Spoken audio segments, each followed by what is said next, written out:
Huquqni muhofaza qilish akademiyasi tizimida joriy etilgan dual ta'lim modeli bu o'quv jarayonini ishlab chiqarish, ya'ni amaliy faoliyat bilan uzviy bog'lashga qaratilgan yangi yondashuvdir. Endilikda tergov faoliyati yo'nalishida tahsil olayotgan bitiruvchi kurs talabalari o'z kasbiy amaliyotini kelgusidagi ish joylarida, ichki ishlar va prokuratura organlarining tergov bo'linmalarida o'tamoqda.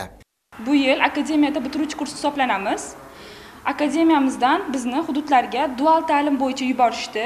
Dual ta'limda biz bevosita amaliy ko'nikmalarni o'rganmoqdamiz. Bu yerda har birimiz ustozlarga biriktirilganmiz. Amaliyot jarayonida biz so'roqlar qilmoqdamiz. Bevosita shaxslar bilan muloqot jarayonini amalga oshirmoqdamiz.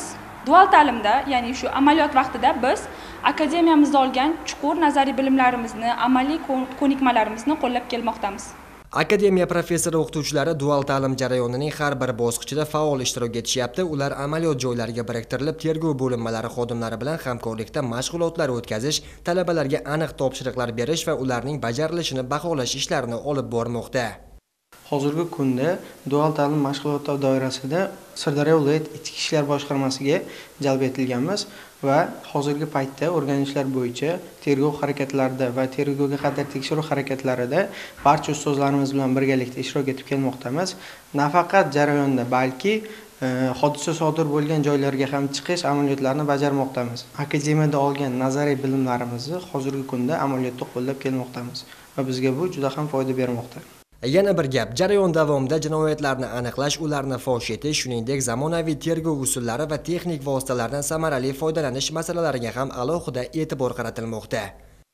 O'zbekiston Respublikasi Huquqni muhofaza qilish akademiyasida joriy etilgan dual ta'lim tizimi orqali tinglovchilar o'zlarining akademiyada olgan nazariy bilimlarini amaliyotda hududiy tergov bo'linmalarining malakali tergovchilari bilan birgalikda amaliy jihatdan yanada mustahkamlamoqdalar.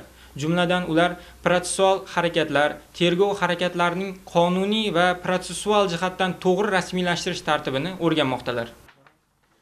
Albatta, Huquqni muhofaza qilish akademiyasida yo'lga qo'yilgan dual ta'lim tizimi yosh mutaxassislarning kasbiy tayyorgarligini oshirish, huquqni muhofaza qilish organlarida samarali faoliyat yuritish uchun zarur malaka va ko'nikmalarni shakllantirishda muhim omil bo'lib xizmat qiladi.